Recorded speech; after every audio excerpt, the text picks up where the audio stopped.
네, 형제님 안녕하십니까? 네, 오늘은 또 뒤에 형제님께서 그 간증이 있으셔가지고 제가 좀 빨리빨리 진행을 하도록 하겠습니다. 아, 형제자매들 혹시 오늘이 무슨 날인지 다 아시죠? 네, 오늘은 1950년 6월 25일 새벽에 북한에서 쳐들어와가지고 그날같이 동일한 날인데 지금쯤 아마 전방에서 개성 쪽으로 아마 좀 넘어왔을 것 같아요. 넘어와가지고 지금 우리 국군 장병들이 혈투를 벌이면서 방어를 하고 있었을 거라고 생각하면 굉장히 좀 마음이 아프죠. 3일 있다가 서울이 이제 함락이 됐으니까 6월 28일인가요? 제가 정확하게 그것도 몰라서 참 죄송한데 그때는 이제 여기가 이제 수중에 다 떨어졌죠. 그래서 우리가 그분들이 정말 목숨을 버리셔가지고 정말 연합군들이 많이 참전을 했었지만은 물론 한국군이 훈련이 잘 안 돼가지고 잘 못 싸웠던 부분도 있지만은 목숨을 걸고 싸우는 그 모습에 감동해서 또 미군이 오게 되는 그런 결과가 있었습니다.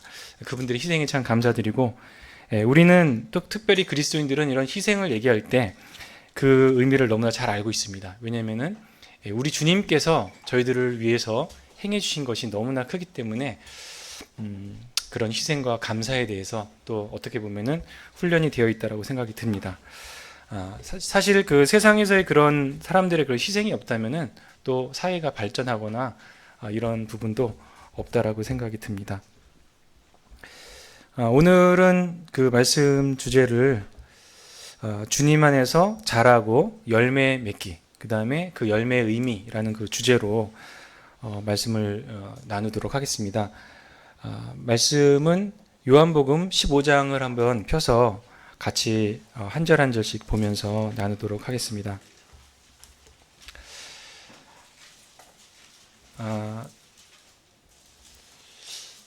주님을 생각할 때 우리가 하나님의 마음을 생각할 때 하나님은 어떤 분이시고 어떤 생각을 하고 계실까?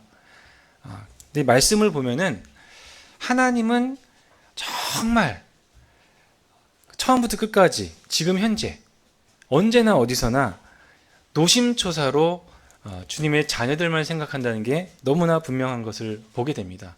한시도 한눈을 팔지 아니하시고 오로지 그 마음과 생각이 우리 성도들이 어떻게 자라날까 하는 것을 그것만 생각하신다라는 이 생각이 듭니다.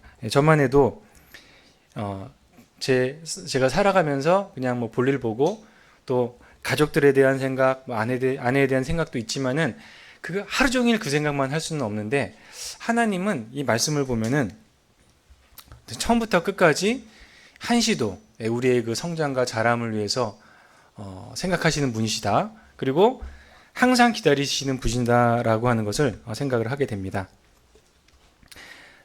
그래서 우리 형제 자매님들은 또 주님 안에 있으시면서 자라기를 되게 바라실 겁니다. 그리고 열매 맺기를 바라실 텐데 그것을 어떻게 하면 이룰 수 있는가를 요한복음 15장을 통해서 저도 배운 것도 있고 또 기록된 말씀들을 한번 또 나누게 되기를 이렇게 바랍니다. 15장 1절입니다. 나는 참 포도나무요 내 아버지는 농부라. 무릇 내게 있어 열매를 맺지 아니한 가지는 아버지께서 그것을 제거해 버리시고 무릇 열매를 맺는 가지는 더 열매를 맺게 하려 하여 그것을 깨끗하게 하시느니라. 여러분들 포도나무를 혹시 보신 분이 계신지 모르겠습니다. 지금은 다 저희들이 도시에서 생활하기 때문에 포도나무에 대해서 그 생긴 모습이라든가 어떻게 열매를 맺는 걸 잘 모를 수 있습니다. 그래서 저도 어릴 때 포도나무 그리면 무슨 느티나무나 버드나무처럼 막 소나무처럼 포도나무를 제가 그렸었는데 이제 농촌에 가서 직접 보기도 하고 또 길러보는 저희 어머니께서 그걸 기르시더라고요. 그래서 그걸 보니까는 이 포도나무는 정말 못생긴 나무입니다. 이렇게 얘기하면 되게 기분 나쁠지 모르겠는데 이렇게 생긴 게 정말 볼품이 없어요. 그래서 가운데 커다란 아주 두꺼운 그 줄기가 있고 그 줄기가 이렇게 쭉 가고 거기서 이제 가지들이 나옵니다. 이 가지들은 다 말하자면은 덩굴이죠. 예, 그렇게 생긴 것입니다. 그래서 포도나무의 특징은 뭐냐? 정말 볼품이 없다. 뭐 참나무나 뭐 느티나무처럼 막 이렇게 해서 뭐 그것을 어떤 그늘을 제공하거나 이런 것이 아니라 오로지 포도나무의 목적은 뭡니까? 예, 포도 열매가 맺히는 거. 예, 그것이 이제 이 포도나무의 예, 모습인데 참 그 포도나무를 생각해 보면은 예, 외모에 있지 않은 우리 주님은 그 외모를 보시지 않으시잖아요. 어떤 그런 부분도 참 생각이 납니다. 오로지 그 열매를 통해서 포도가 열리고 이 포도는 또 특별히 예, 이스라엘 사람들이 아주 필수적인 그 음료였다라고 하는 걸 다 아시죠. 그래서 포도즙을 그렇게 했을 때 그 포도즙이라는 말이 이 포도주라고 우리말로는 이제 번역이 된다고 합니다. 그래서 포도 주스도 되고 그게 좀 많이 발효가 되면은 알코올이 들어가서 포도주가 되는 거죠. 정말 술이. 하여간 그리고 이 포도주는 가장 그 귀한 그런 음식이고, 예, 그리고 어떤 교제를 상징하기도 하고, 어떤 그 사랑과 뭐 이런 것을 또 상징을 하죠. 또 제물에 있어서도 가장 아름다운 부분을 딱 할 때 이 제물 위에 포도주를 딱 올려 이렇게 부어 드립니다. 그걸 관제라고 해서 그 제물 위에 가장 그 제물을 더 돋보이게 하는 이런 것을 예, 또 마지막 어떤 그런 제물 이것이 이제 포도주의 역할이라고 할 수 있습니다. 자, 우리가 잘 아는 것처럼 예, 요한복음 2장에 보면은 아들아 포도주가 없다. 예, 포도주가 다 떨어졌다. 자, 이것이 얼마나 그 사람들이 그 당시에 이 낭패 결혼잔치에 가는데 포도주가 떨어졌다라고 하는 이런 그 큰 사고와 같은 그 소식이 되었을까? 이 포도가 바로 그런 의미입니다. 그래서 포도는 그 열매에 굉장히 중요성이 있고, 이제 그 열매만을 위한 그 나무다라고 하는 것을 생각을 하게 됩니다. 그래서 주님께서도 이 포도나무요라고 말씀하실 때는 우리가 포도를 맺는 어떤 그런 것을 마음속에 상상을 하시면 될 것 같습니다. 물론 우리 주님의 비유가 이제 하나하나 뭐 상세히 그것이 뭐다 이렇게 다 취한되는 건 아니시고 대체적인 의미가 그렇다는 것을 이제 보게 됩니다. 3절에 보시면 너희는 내가 일러준 말로 이미 깨끗하였으니 이미 깨끗하였다. 많은 구원받은 사람과 받지 못한 사람의 차이는 하나님의 말씀을 가지고 있냐 가지고 있지 아니하냐 이 차이입니다. 그리고 그 말씀이 어떤 의미가 있느냐라고 하는 것을 그 구원받은 사람과 안 받은 사람은 아주 큰 차이가 보입니다. 받은 사람은 이 어떤 하나님의 말씀도 그 하나님의 말씀으로 생각하고 중요하게 보고 또 그것을 생명의 말씀으로 저희들이 살아가지 않습니까? 근데 구원받지 않은 사람은 어떤 말씀도 그들의 삶과는 아무 관계가 없는 그것을 저희들이 사실 느끼고 있습니다. 그래서 이 말씀으로 우리가 깨끗하게 되었다라고 말씀을 하십니다. 우리가 구원을 받을 때도 하나님의 말씀을 통해서 구원을 받습니다. 그리고 그 구원의 말씀은 이와 같은 그 씻음이 있다라고 하는 것을 저희들이 알고 있습니다. 형제 자매님들께서 잘 아시는 것처럼 우리가 지금 제가 또 읽어드리는 이 말씀들이 우리 주님의 호흡이고 또 우리 주님의 호흡은 그 사람 자체와 동일하다. 또 생명이다라고 하는 것을 잘 아실 거라고 생각이 듭니다. 4절 읽어드리겠습니다. 내 안에 거하라. 나도 너희 안에 거하리라. 가지가 포도나무에 붙어 있지 아니하면 스스로 열매를 맺을 수 없음 같이 너희도 내 안에 있지 아니하면 그러하리라. 우리 주님과 우리가 어떤 관계인가? 주님은 우리가 연합된 관계라고 얘기를 합니다. 그래서 포도나무와 그 가지가 끊어지면은 그 가지는 어떤 열매도 맺힐 수가 없습니다. 그리고 저도 이제 그 포도를 키우는 분한테 이제 얘기를 들어보니까 포도 가지가 이렇게 쭉 나와요. 이렇게 줄기에서 가지가 나오는데 그 가지 중에 하나는 열매를 맺는 가지가 있고요. 하나는 열매를 맺지 아니하는 가지가 있습니다. 그래서 이 가지가 이렇게 나왔는데 거기에 이 포도송이가 이렇게 뭐 포도꽃도 있겠죠. 그 송이가 이렇게 딱 맺히면서 나오는 거는 열매를 맺는 가지입니다. 그래서 그런 가지는 계속 보호를 해줘요. 깨끗하게 해주고 보호를 해주고, 예, 그렇습니다. 근데 이제 그렇지 않고 그냥 그 가지가 나오는데 그런 것이 없이 그냥 이렇게 뭐랄까요, 그 줄기손이라 그럴까, 그런 것만 나오는 가지가 있습니다. 그거는 그냥 잘라버립니다. 왜냐면 그 에너지가 그쪽으로 가면 안 되고 포도 열매로 가니까 그건 잘라버리는 거예요. 그걸 다 잘라가지고 이제 모으는 거죠. 그래서 이 가지가 그 포도나무에 붙어있지 않으면 열매를 얻을 수 없을 뿐더러 그 다음에 그 생명도 유지되지도 않습니다. 근데 우리 주님께서는 우리를 가리켜서 나는 포도나무다. 5절에 너희는 가지다. 이렇게 말씀을 하고 있습니다. 이것은 절대로 분리가 될 수 없는 그것입니다. 우리 주님은 우리를 이와 같이 정말 가까이 멀리 떨어지지 않게 생각을 하십니다. 만약에 주님이 이 현대적인 그 과학의 표현을 쓰신다면 뭐라고 쓰셨을까요? 잘 모르겠습니다만 이렇게도 너희는 내 몸의 세포니 뭐 이렇게 얘기하셨을까요? 잘 모르겠습니다. 네, 그렇지만 이 말씀의 그 중심점은 뭐냐? 우리 주님과 우리가 떨어질 수 없다라고 하는 것을, 아주 이렇게 붙어 있다라고 하는 것을 말씀을 해주고 계십니다. 5절을 다시 한번 읽어드리면, 나는 포도나무여 너희는 가지라. 그가 내 안에, 내가 그 안에 거하면 사람이 열매를 많이 맺나니 나를 떠나서는 너희가 아무것도 할 수 없음이라. 사람이 내 안에 거하지 아니하면 가지처럼 밖에 벌어져 마르나니 사람들이 그것을 모아다가 불에 던져 사르느니라.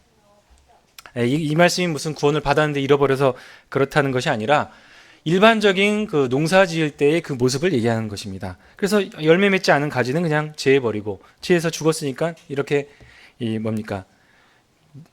모아다가 이제 불로 살라버리는 것이죠. 자, 그러나 우리는 주님과 이제 붙어 있습니다. 그리고 그가 내 안에, 내가 그 안에 거하면 사람이 열매를 많이 맺는다라고 말씀을 하셨습니다. 하나님 뒤에 말씀에 보면은 우리가 열매를 많이 맺으면은 하나님께서 영광을 받으신다라고 말씀하십니다. 그런데 이 어떤 가지가 열매를 맺었을 때 그 가지가 과연 자랑을 할 수 있을까? 우리는 어떤 이 성도가 주님의 열매를 많이 맺는 것을 볼 수가 있습니다. 그래서 좀 영혼들에게 아주 전도를 잘한다든지 뭐 그것은 또 실제적인 어떤 열매 맺는 것 같습니다. 그리고 또 주님의 것이 이렇게 많이 흘러나와서 관용과 또 사랑과 뭐 구제와 이런 여러 가지 그런 열매들이, 눈에 보이는 열매들이 있을 수 있습니다. 그런데 그분에게 만약 질문을 한다면은 그분은 절대로 내가 뭐 잘나서, 내가 뭘 잘해서 라는 말을 하지 않을 것입니다. 모든 것은 주님으로부터 왔다라고 고백을 할 텐데, 실제로 아마 그렇게 고백을 할 텐데 그것은 실제입니다. 그 모든 것의 원인은 주님이 원인이 되셔서 우리를 통과하셔서 그렇게 나온다라고 하는 것이죠. 네, 그래서 그 모든 열매의 근원은 바로 우리 주님이시다. 우리가 할 일은 무엇이냐? 그 안에 거하고 또 그가 우리 안에 거하는 것을 계속해서 용인하는 것, 그 교제의 말씀을 저희들이 기억을 해야 되겠습니다. 7절에 이렇게 되어 있습니다. 너희가 내 안에 거하고 내 말이 너희 안에 거하면 무엇이든지 원하는 대로 구하라. 그리하면 이루리라. 사실 좀 주님의 말씀이 우리의 그릇이 좀 작기 때문에 이해가 좀 바로바로 안 되는 부분도 좀 있어서 좀 묵상이 좀 필요한 부분이 있습니다. 우리 주님이 이렇게 말씀하십니다. 너희가 내 안에 거하고 내 말이 너희 안에 거하면 무엇이든지 원하는 대로 구하라. 그리하면 이루리라. 이렇게 되어 있습니다. 네, 우리가 어떤 기도의 응답을 받지 못하는 것의 가장 커다란 이유는 무엇입니까? 말씀은 이렇게 얘기하죠. 구하지 않는다. 지레 구하지 않습니다. 포기하고 먼저 구하지를 않아요. 설마 나한테 이런 것을 하여튼 그렇게 생각이 듭니다. 우리가 지난번에 우리 선교사 박복춘 님이 오셔가지고 말씀을 받는 것에 대해서 우리가 좀 이야기를 들었었습니다. 그래서 어떤 일이 있을 때 우리가 말씀을 받고서 살아가고 행동하는 일을 형제님께서 말씀을 해주셨는데 사실은 그 부분이 좀 너무 좀 신비적인 것 같고 어려울 수 있지 않습니까? 예, 이해가 잘 안 될 수 있는데 저는 이제 그것을 제 나름대로 한번 이해를 해봤습니다. 이 말씀과 관련해서요. 예, 내 안에 거하고 말이 너희 안에 거한다. 이것이 내 말이 너희 안에 거한다. 이것이 어떤 의미를 주고 또 어떻게 해야 될까? 한편으로 이런 생각이 듭니다. 우리가 어떤 사건을 이제 마주할 때, 뭐 그것은 여러 가지 사건이 될 수가 있겠죠. 뭐 취업도 될 수 있겠고, 사업도 될 수 있겠고, 뭐 결혼 문제, 뭐 그다음에 뭐 직장 문제, 뭐 여러 가지 사건들이 있을 수 있을 것입니다. 그런 사건들이 우리 앞에 다가올 때 순간 우리의 믿음이 좀 사라지고 그냥 백지 상태가 되는 거죠. 자, 그러할 때 우리가 하나님께 기도하고 주님 저희한테 가르쳐 주세요 하면서 말씀을 읽고 또 기도하고 주님과 이렇게 교제하는 시간을 보냅니다. 그러면서 더 마음을 이렇게 낮추는 거죠. 그럴 때 우리 눈에 이렇게 미리 띄어있던 어떤 편견이나 선입견 같은 것들이 있을 수 있습니다. 저거는 안 돼. 저 일은 일어나면 안 돼. 뭐 저 자매는 안 돼. 뭐 저 형제는 안 돼. 뭐 이런 것이 있을 수가 있겠죠. 하나의 그냥 예입니다. 그 완벽한 그런 예라고는 할 수 없겠지만. 자, 그런데 우리가 그렇게 낮아진 상태에서 말씀을 접하면은 때로는 그 말씀은 뭐 여러 가지 말씀이 될 수 있을 것 같습니다. 뭐 외모를 취하지 말라. 뭐 이런 말씀도 있을 것 같고, 그 다음에 우리의 그 재물이 영원히 있을 것이 아니다. 마태복음 6장에 나오지 않습니까? 땅의 그 재물은 동록에 이렇게 쇠하나니 하늘의 재물을 쌓아라. 그래서 그런 말씀들을 우리가 접하게 될 때 우리 눈에 어떤 편견이라 이런 것들이 사라지게 됩니다. 사라지게 되고 그렇지. 그리고 또 너무 막 제가 두려워할 때 주님께서 두려워하지 말라는 그 말씀을 보여주십니다. 근데 생각해 보시면 이 말씀들은 전에부터 다 있었습니다. 두려워하지 말아라. 뭐 외모를 취하지 말아라. 뭐 그다음에 재물을 땅에 쌓아두지 마라. 다 옛날부터 있었던 말씀들이지만 사실 우리가 준비가 되지 않았던 거죠. 그런데 우리가 마음을 낮추고 주님께 기도하고 또 그 말씀들을 묵상하게 될 때 그 말씀들이 펴져서 이제 그리고 또 우리는 그 말씀을 가지고서 그 믿음을 갖게 되고 이렇게 되면서 또 주님에 대한 그 확신을 가지게 된다라고 이렇게 생각을 합니다. 그것이 말씀을 받는다라고 하는 그 의미에 좀 합당한 게 아닌가 이렇게 생각이 듭니다. 자, 그래서 우리가 주님과 그런 풍성한 교제 가운데서 확신을 가질 때 무엇이든지 원하는 대로 구하라. 그리하면 이루리라. 그래서 그 뜻은 이제 나의 욕심이나 이런 것이 아니라 하나님의 뜻이 되고 우리 주님의 뜻이 되고 주님의 생각이 된다라고 하는 것입니다. 그래서 주님께서 이루어 주시고 8절에 이렇게 기록이 되어 있습니다. 너희가 열매를 많이 맺으면 내 아버지께서 영광을 받으실 것이요 너희는 내 제자가 되리라. 그래서 우리 그리스도인들은 이것이 그 열매가 어떤 종류의 열매인지 모르지만 하나님께로 나오는 그 열매들을 풍성히 저희들이 맺어야 됩니다. 그리고 너희는 내 제자가 되리라는 말씀이 다른 그 표현에 보면은 너희가 내 제자라고 하는 것을 보여줄 것이다 이렇게 말을 합니다. 그래서 우리 그리스도인들이 열매를 막 맺을 때 그가 뭐 어떤 인격적인 그 열매들 그걸 이제 우리가 그 흔히 그 성령의 열매라고 얘기를 하죠. 사랑과 화평과 인내와 자비와 양선과 온유와 충성과 절제. 제가 뭐 다 빼뜨렸는지 좀 모르겠지만 이런 것들이 그 어떤 성도에게 딱 있어요. 그래서 어떤 사람이 이제 구원을 못 받았는데 라고 이렇게 얘기를 할 때 그 어떤 사람이 변하는 것을 사실 우리가 많이 느끼지 않습니까? 그리고 또 그것이 이제 인격적으로도 이렇게 나오는 것입니다. 그래서 우리는 그 열매를 볼 때 그가 주님의 제자라고 하는 것을 압니다. 오늘도 제가 이렇게 아이들하고 이렇게 교제를 하고 있는데 그런 질문을 했었어요. 이렇게 구원 예수님 믿고 나니까 어떠냐라고 할 때 죽음에 대한 공포, 죽음 이후에 대한 공포가 사라졌다. 아주 참 이게 공통적인 그런 얘기를 했습니다. 그것도 일종의 열매인데 그런 열매들이 있을 때 우리가 바로 주님의 제자라고 하는 것을 주님의 말씀을 우리가 받았다라고 하는 것을 보여준다는 것입니다. 계속 공독해 드리겠습니다. 9절입니다. 아버지께서 나를 사랑하신 것 같이 너희를 사랑하였으니 나의 사랑 안에 거하라. 참 주님의 이 사랑은 항상 우리를 기다리시는 사랑, 참 우리에게 풍성한 사랑, 준비되어진 이 사랑입니다. 때로는 우리가 주님 앞에 나가기가 좀 이렇게 힘들 때가 있습니다. 내가 주님이 나를 받아주실까? 라고 하는 이 육신의 생각이 있습니다. 바로바로 주님께 나오지 못하고 뜸을 들일 때가 있습니다. 뜸 들일 필요가 전혀 없습니다. 주님은 나를 사랑하신 같이 나도 너희를 사랑했으니 나의 사랑 안에 거하라. 아버지께서 나를 사랑하신 것처럼 나도 너희를 사랑하였. 나의 사랑 안에 거하라. 이 영원한 사랑이 우리에게 있습니다.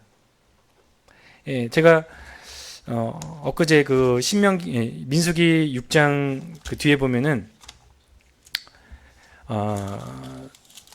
축복에 대한 그 말씀이 있습니다. 제가 잠깐만 그 부분을 찾아서 읽어드리겠습니다.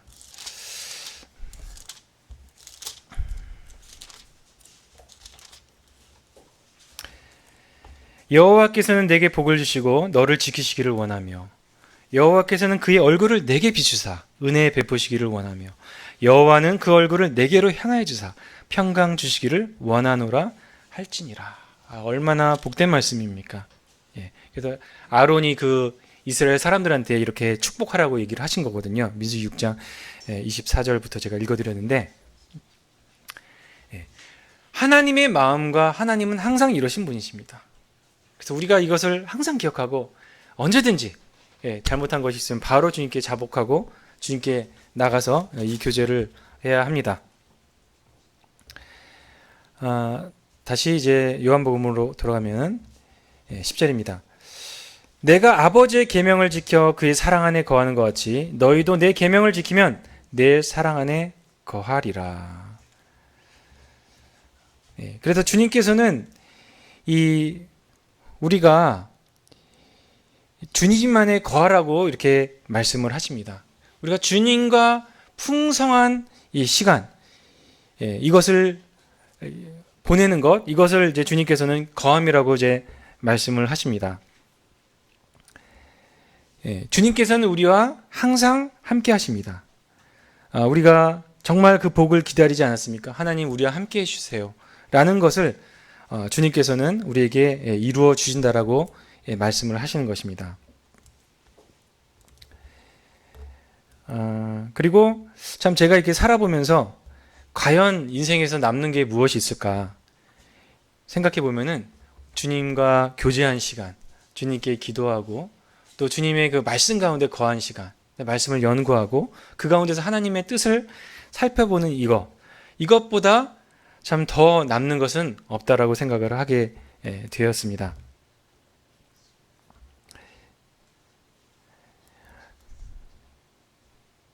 네, 10절에 보면은 내가 아버지의 계명을 지켜 그의 사랑 안에 거하는 것 같이 너희도 내 계명을 지키면 내 사랑 안에 거하리라. 11절입니다. 내가 이것을 너에게 이름은 내 기쁨이 너희 안에 있어 너희 기쁨을 충만하게 하려 함이라.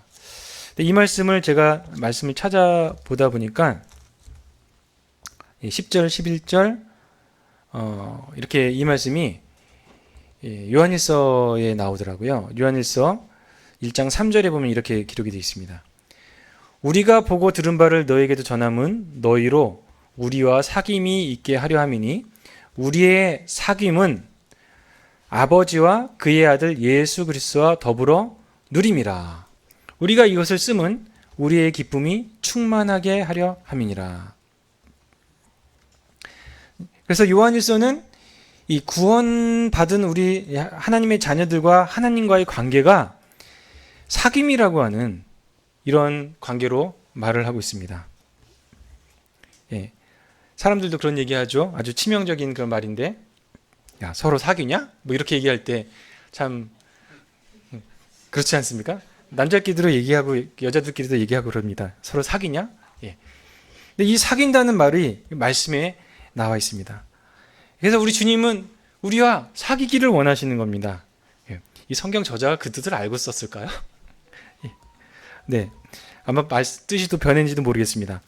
이 사귐은 바로 교제를 말하는 것입니다. 예. 우리가 충분하게 주님과 사귀고 교제를 하고 주님을 알고, 자, 그것도 아버지와 그의 아들 예수 그리스도와 더불어 누린다, 이렇게 말씀하시고, 이것을 쓴 것은 우리의 기쁨이 충만하게 하려 함이니라 라고 되어 있는데, 보시면 이 말씀이 바로 우리 주님께서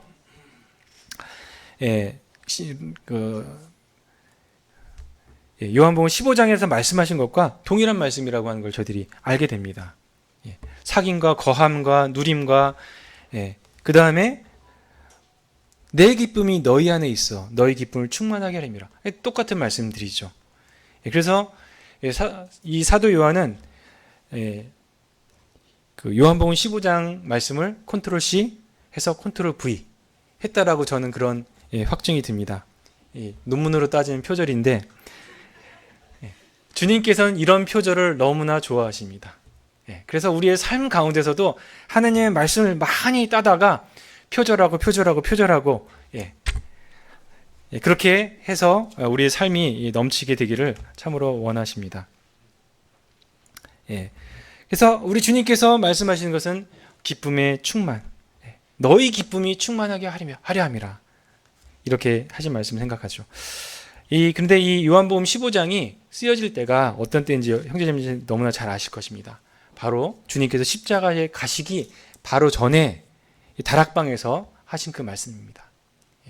정말 이 죽음의 그 압박과 또 우리 주님이 견뎌야 될 그런 시련이 있는 가운데서 우리 주님께서 이 말씀을 하신 것을 보게 됩니다.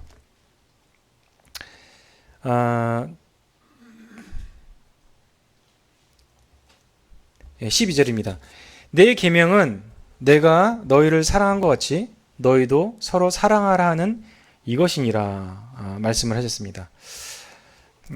내 계명은 내가 너희를 사랑한 것 같이 너희도 서로 사랑하라 하는 이것이니라. 우리 성도들의 삶은 딱 이 말씀으로 밖에 얘기할 수 없습니다. 이 말씀입니다. 여러 가지 계명과 여러 가지가 있지만 서로 사랑하라. 주님께서는 이 말씀을 하셨습니다. 더 이상 필요한 것이 없습니다. 13절에 이렇게 기록이 되어 있습니다. 사람이 친구를 위하여 자기 목숨을 버리면 이보다 더 큰 사랑이 없나니. 사람이 친구를 위하여 자기 목숨을 버리면 이보다 더 큰 사랑이 없다. 지하철에 가니까 예전에 이 말씀을 딱 이렇게 어떤 액자에 걸어놓고, 저기 양화진에 가면은 어떤 선교사의 묘비가 있는데 그 묘비 뒤에 이것이 적혀져 있다라고 얘기를 한 그것이 있다는 거예요. 그리고 어떤 선교사는 그러니까 한국 사람들이 100년 전에 복음을 전하면 너무나 잘 받더래요. 잘 받고 그대로 고백을 하고 이렇게 순종하는 모습이 너무나 아름다워서 내 생명이 100개가 있으면 다 이 100개의 생명을 이 조선 사람을 위해서 주겠다, 이렇게 얘기를 했다고 합니다. 근데 저도 직접 거기 가서 한번 찾아봤는데 찾지는 못했습니다. 다음에 또 기회 있으면 한번 가봤으면 좋겠지만, 정말 이 친구를 위해 목숨을 버리면 이보다 더 큰 사랑이 없다. 이것을 우리 주님께서 서로 사랑하라는 말씀에 이렇게 기록을 하신 것입니다. 형제 자매님들은 옆에 있는 우리 형제 자매님들을 위해서 다 목숨을 버리실 준비가 되어 계시죠? 네, 주저하시는군요. 네, 아멘. 네, 말을 안 해도 다 압니다. 네, 맞습니다. 자, 이렇게 이 주님께서 참 친구를 위해서 목숨을 버린 것이 더 큰 사랑이 없다. 이렇게 하시는 말씀은 잠깐 제가 여기다 놓고, 주님께서 말씀하신 이 계명이 서로 사랑하라는 이 말씀이었는데, 예. 이 말씀이 제가 이제 같이 좀 분별을 하면서 계시록 말씀과 좀 참고를 하게 됐습니다. 계시록에서 주님의 칭찬을 받는 교회가 두 교회가 있는데 하나는 서머나 교회고 하나는 빌라델비아 교회라고 하는 걸 잘 알고 계시죠. 우리 주님께서 이때는 부활하신 주님의 이 모습입니다. 주님이 이 서머나 교회에 말씀하실 때 참 너무나 당당하셨습니다. 서머나 교회에서 말씀하실 때 앞으로 너에게 10일간의 환난이 있다. 그리고 네가 죽도록 충성해라. 그리하면 내가 너에게 관을 줄 것이다. 이렇게 말씀하셨거든요. 죽음까지 충성해라. 이렇게 말씀을 하십니다. 근데 주님이 그 서머나 성도들에게 너희들이 받는 고난을 애통해하며 가슴 아파하며 이러지 않으신 겁니다. 되게 담담하세요. 너희한테 고통이 열흘간 있을 텐데 잘해봐. 이런 모습 아니겠습니까? 이렇게 하시는 이유는 뭡니까? 우리 주님은 바로 죽음을 통과하신 분이시기 때문에 그렇습니다. 주님께서 베드로에게 말씀하실 때도 베드로야 막 이렇게 막 등을 두드리시면서 위로하시면서 네가 앞으로 이렇게 다른 사람이 원치 않는 다른 사람들이 와가지고 너를 띠띠고 이렇게 데려갈 텐데 참 안 됐다. 이런 것이 없습니다. 그렇게 될 거다. 이렇게 얘기를 하시지 않습니까? 주님의 말씀에는 어떤 동정심도 보이지 않습니다. 왜냐하면 그것은 주님은 죽음을 통과하시기 분이시기 때문이기 때문입니다. 이 죽음이라고 하는 것은 우리는 정말 그것을 너무 두려워하지 않습니까? 저만 해도 그렇습니다. 매일의 삶, 그 다음에 뭐 노후 대비 얼마를 모아야 되지? 그런데 이 죽음이라든가 이런 것을 주님은 전혀 개의치 아니하시는 겁니다. 우리 그리스도인의 삶이 그렇습니다. 우리가 친구를 위해서 생명을 버리고 할 수 있는 것은 죽음 이후에 이 모든 것을 또 주님이 잡고 계시다라고 하는 것을 너무나 잘 알고 있기 때문에 그렇습니다. 이렇게 말씀을 하시는 우리 주님이 너무나 당당하고 또한 그런 주님을 힘입어서 우리가 죽음도 두려워하지 않으면서 살아갈 수가 있습니다. 계시록 3장 8절에 보면은 빌라델비아 교회에 대해서 주님이 이렇게 말씀하십니다. 후반부부터 보면은 내가 작은 능력을 가지고도 내 말을 지키며 내 이름을 배반치 아니하도다. 작은 능력이지만 내 말을 지키고 내 이름을 배반치 아니했다. 사실 좀 어렵습니다. 어떤 말씀을 지키고 어떤 말씀을 이렇게 이름을 배반치 않았을까? 여하튼 이 빌라델비아 교회는 좀 소수였던 것 같아요. 작고 그 다음에 뭐 여러 가지 뭐 고린도 교회처럼 뭐 은사가 풍성하거나 이렇지 않은 교회 같았습니다. 그렇지만 주님의 말씀을 간직하고 또 그것을 보관하고 지키려고 이제 했다라는 것이죠. 그 다음에 이제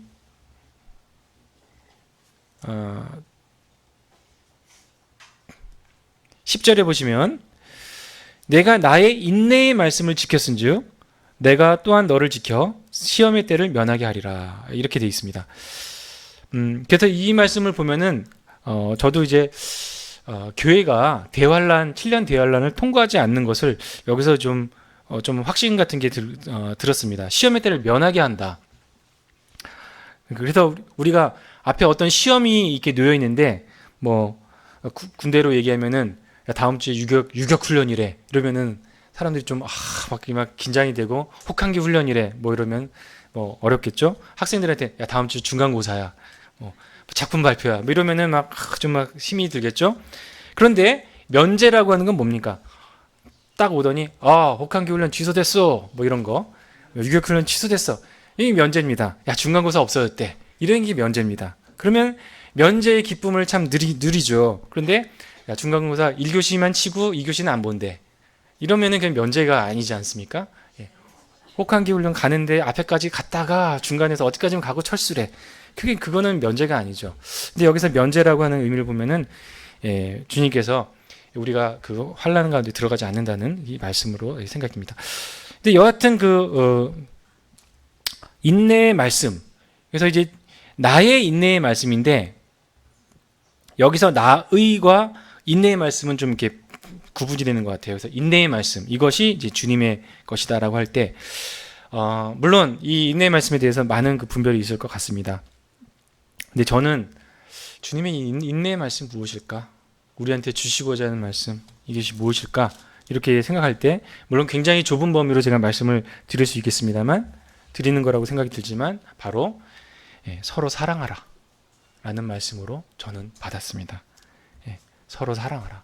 주님께서 이 마지막 시대에 우리에게 주시는 말씀은 서로 사랑하라는 것입니다. 다시 요한복음 15장에 가면은 사람이 친구를 위하여 자기 목숨을 버리면 이보다 더 큰 사랑이 없다.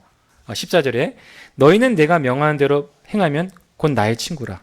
이제부터는 너희를 종이라 하지 아니하니 종은 주인이 하는 것을 알지 못함이라. 너희를 친구라 하였노니 내가 아버지께서 들은 것을 다 너희에게 알게 하였음이라. 친구. 우리 주님께서 우리를 친구라고 부르셨습니다. 그런데 성경에 보면은 하나님의 친구라 불리는 사람들이 몇 명이 있었습니다. 혹시 기억나는지 모르겠습니다. 하나님의 벗 아브라함이라고 여호사밧이 기도할 때 말을 했습니다. 근데 왜 하나님의 벗이라고 친구라고 말을 했을까? 그것은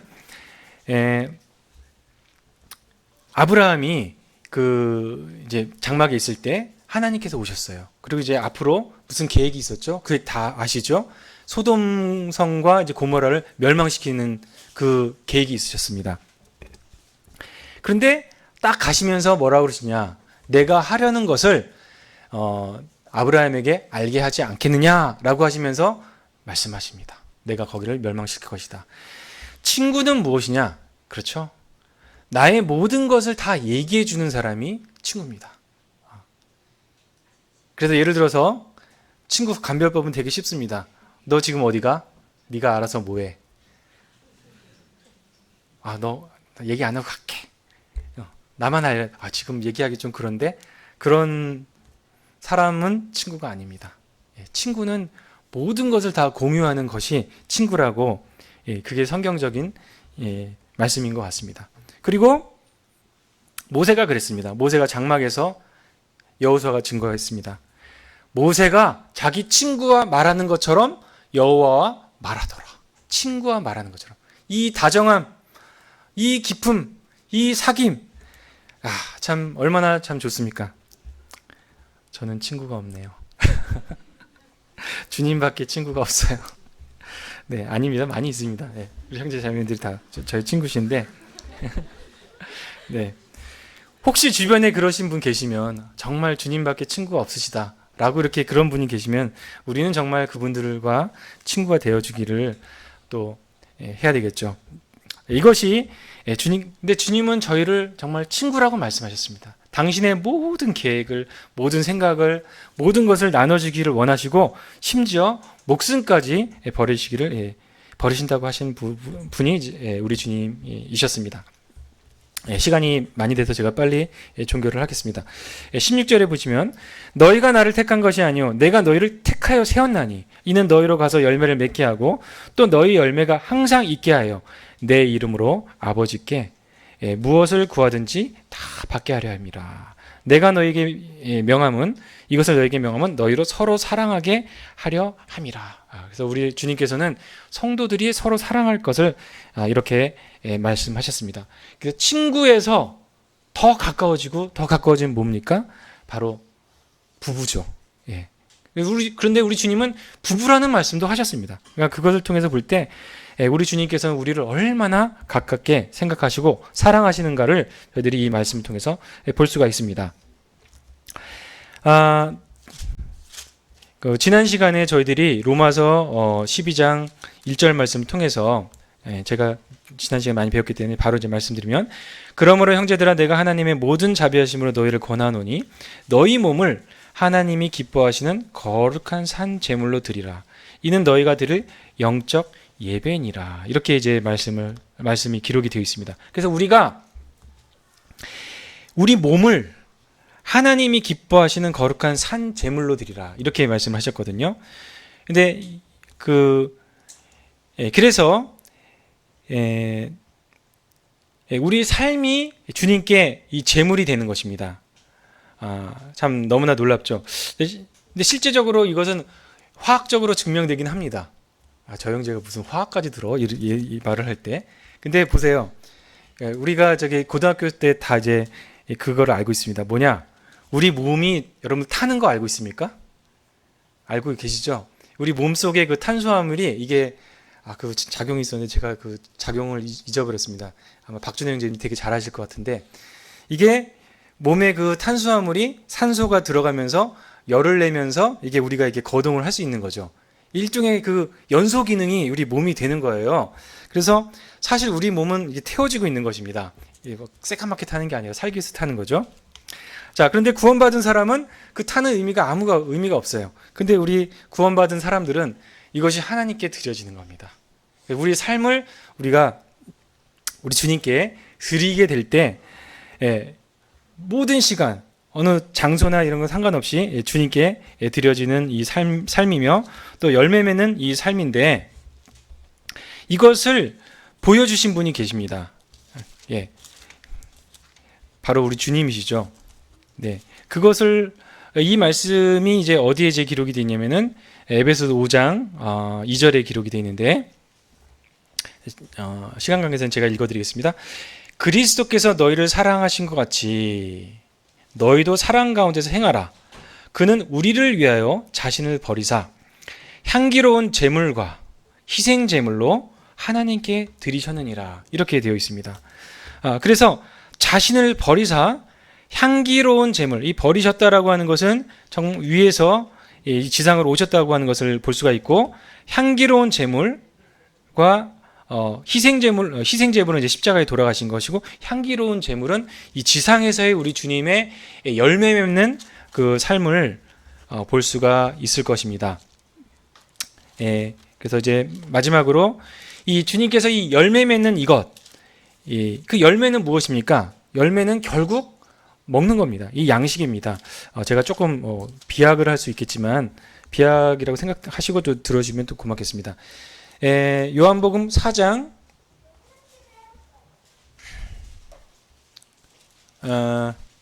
33절에 이렇게 말씀이 기록이 되어 있습니다. 제자들이 서로 말하되 누가 잡수실 것을 갖다 드렸는가 하니 예수께서 이르시되 나의 양식은 나를 보내신 이의 뜻을 행하며 그의 일을 온전히 이루는 이것이니라. 이렇게 말씀하셨습니다. 나의 양식은 나를 보내신 이의 뜻을 행하며 그의 일을 온전히 이룬다. 이 전에 바로 무슨 일이 있었습니까? 바로 사마리아 여인이 구원을 받는 일이 있었습니다. 그래서 이 여인이 물을 뜨러 왔다가 물동이를 팽개치고 달려갔습니다. 그걸 간증을 합니다. 나의 행한 모든 것을 말한 사람을 와서 보라. 이렇게 말을 합니다. 그가 그렇게 했던 행동은 바로 그녀가 그 자리에서 구원을 받고 메시아를 발견했다라고 하는 것을 본 것입니다. 거기서 증거를 해주는 것입니다. 그래서 그것이 우리 주님의 양식이 되었던 것입니다. 그녀가 구원받았을 때 하나님 안에서 열매로 등록이 되면서 그것이 하나님께 드려졌던 것입니다. 그리고 주님께서는 그것을 당신의 양식으로 나의 양식으로 받았다라고 하는 말씀이거든요. 그런데 구약에 보면은 정말 여러 가지 제물들이 어떻게 합니까? 우리 주님이 흠향하십니다. 그것을 이렇게 받아들이시는 거죠. 그래서 우리의 삶도 무엇이냐? 우리가 주님 안에 거하고 주님과 이제 붙들어져 주님과 함께 있을 때 우리의 삶은 열매를 맺게 됩니다. 그것은 여러 가지로 나옵니다. 영혼으로도 될 수 있고 우리의 인격의 변화로도 될 수 있고 우리의 그 기쁨과 이런 것도 될 수 있습니다. 그래서 우리의 삶에서 그런 것들이 드려지게 될 때 하나님께서 우리를 흠양하시고 양식으로 드신다는 겁니다. 이것을 생각하면은 얼마나 우리의 삶이 참 놀랍고 가치 있고 또 하나님과 함께 이 사귐 가운데서 누림이 되는 삶인가 이런 생각을 제가 좀 묵상을 해보았습니다. 시간을 제가 좀 많이 사용했는데요. 기도하고 마치겠습니다.